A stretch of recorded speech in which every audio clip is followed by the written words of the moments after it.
Shields up, Iron Breakers. Rurikhan here coming at you with another video. Welcome back to Monster Hunter Rise Sunbreak. And as we slowly inch forward towards the eventual release of Monster Hunter Rise Sunbreak on the 30th of June, Capcom has been releasing more and more videos. Yesterday we had 3 weapon showcase videos, and today we also get a special video about followers. Now this video was actually not posted onto YouTube, at least as of the recording of this video, which is why we're watching it here on Twitter. I'm going to be watching the video, reacting to it, and I'm going to be telling you guys my thoughts on it. This is heavily focused on followers and some of the mechanics that we can expect from followers. And one of the first things that they say is, let's take a closer look at followers with Dame Furain. This is Rondine's sister. Follower quests are single-player only hunts that deepen the bond between you and your follower. So this part right here makes me believe that there's going to be some kind of like a reputation system almost. Like you guys know JRPGs and stuff like that. There's usually some kind of like level of reputation that you have with each character. And apparently doing these follower quests is going to deepen that bond. Again, I'm not exactly sure what that means, but there is something in the video that is an indication of something that might happen as that particular, as you do more and more quests with these followers.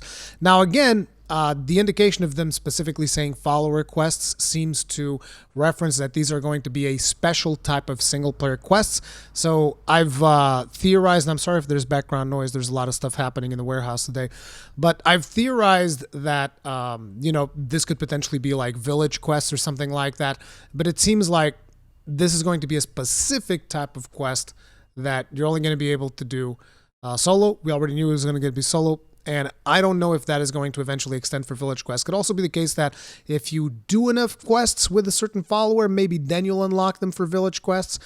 At this point, we don't know, and it's all speculation, but that's one of the exciting parts of looking at all of this stuff. If a follower falls, it's not counted as a quest failure or cart, so help them get back into the action. This is an interesting thing because I've seen a lot of people say, oh my God, if followers, if follower carts count towards the quest failure, then I'm not going to, like some people specifically say, oh, if their carts count towards failure, then I don't want to do the quest. I don't want to babysit followers. And I'm just like, Jesus Christ, okay.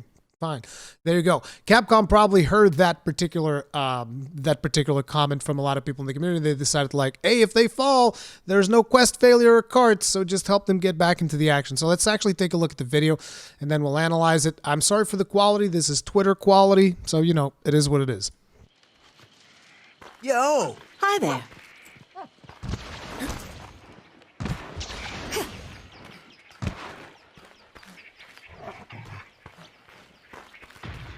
Let's get this show on the road! Chance to test my skills.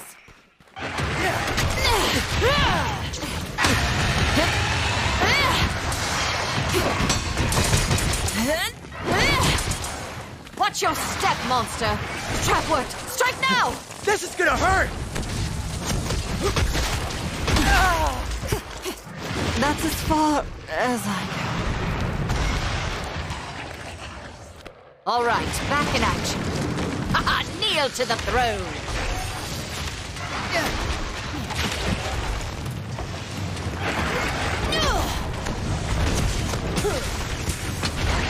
I will suffer you no longer. Okay, so that's the whole video. I wanted you guys to be able to actually see the whole video without me interrupting you with, my own personal commentary. But there's a lot of things to unpack here. So number one, quite arrogant Dame Furain. It's like, kneel to the king, or to the kingdom, whatever the hell it was she said. That was a little bit surprising. So I believe that this particular doggo, this is probably going to be your doggo. He's just dressed up in the same outfit as Furain here, as we can see. So this is going to be some kind of like Elgato outfit that you can give to Palamutes, I would imagine. But a couple of interesting things. So naturally, you have more showcases of the Seregios armor, and then you have Dame Furain with her own Elgato set or whatever.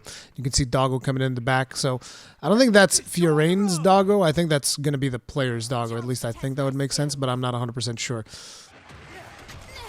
So first thing, look at her skill. Straight up, she straight up gets a perfect Metsu counter on the Rathian Roar. Unfortunately, she did not hit the head because the head's like all the way leaning towards the front. She hit the body instead. But that's fine. And then she also did a follow-up. This shows you that these NPCs actually have reasonable AI because they're doing like counter-type play and whatnot. So I'm hoping that this means they can amp up the difficulty in these follower quests and actually make them challenging, because the NPCs are hopefully going to be able to carry their own weight, and therefore, you know, you only really have to worry about the players, right? And if you have an NPC to kind of like distract the monster even just a little bit, it's going to make the fight significantly easier, so I'm hoping they crank up the difficulty on those, but we'll see if that is the case or not. So that's pretty cool, her landing a couple of Metsus. She drops traps as well, so she's going to be able to use traps. I'm assuming that these are not player traps, so these are probably just like, hey, these are free traps. Kind of like when a Palico drops a trap for you. That's pretty friggin' nice. Strike now! This is gonna hurt! Strike now! English voices are always like weird for me. Boom. Right there, that's the indication that the follower has fallen, and you have to go in there and you have to slap her on the ass. That I don't make the rules. It is what it is. Like if you look, there's clearly like, look, here comes the ass slap. Slap! It's obviously not an ass slap, but the angle at which they shot this almost makes it seem like that. But that is it's pretty cool. Basically, you resurrect them. I've seen like someone comparing these to kind of like pawns that you have in Dragon's Dogma. I think that's a reasonable assessment. We'll see, depending on how good they are and whatnot. Kneel to the throne. That was the thing that I was talking about. She's extremely arrogant with those lines. I wonder if she actually went off on her own to get the monster, or if they just randomly fought the monster and then just brought it over to fight against Rathian. I wonder if you have like commands that you can issue to her, because for those of you that don't know, there's actually commands, at least back in the older games that were, I haven't done a whole lot of that in Rise, but like in GU you'd actually be able to give very basic commands towards your Palicos. You could ping and the Palicos would go to you and try to, you know, follow to where you were, or at least like assist you. In World, you could straight up ask your Palicos to use specific skills. And here you can give them Fellvine, and you can just tell them stay or go.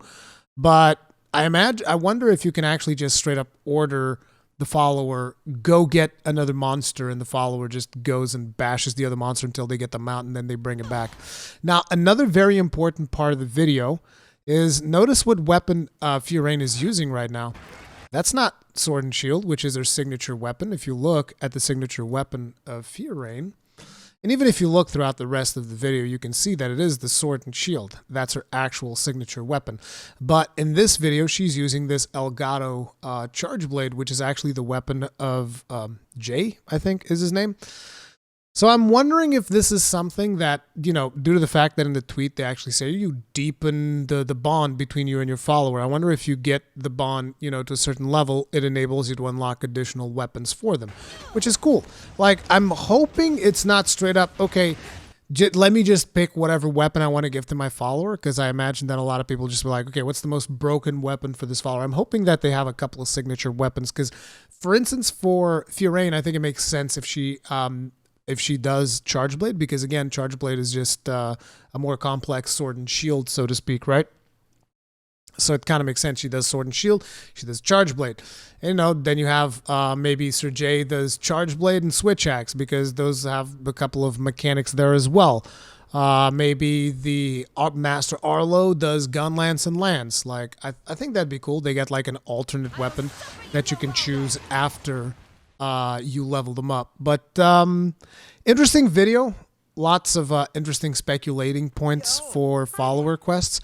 Again, like I said, my biggest wish is I hope they're somewhat challenging, because otherwise it's just going to be, you know, like you look at Rise and a lot of its content, you know, the really challenging stuff, you're talking about Apex emergencies, you're talking about, you know, some of the super monsters that they've added later, you know, souped up versions of monsters like the Super Rajang and the Street Fighter collab quests, the super Elder Dragons that they put in the Infernal Springs and all of this stuff, right?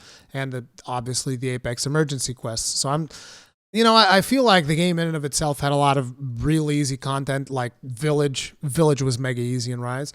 So again, I just hope that these are somewhat challenging and that the rewards are worth it, right? But we'll see. What did you guys think about followers so far in Monster Hunter Rise Sunbreak? Let me know in the comment section down below. I'll see you guys in the next one. Stay strong, stay safe, peace out.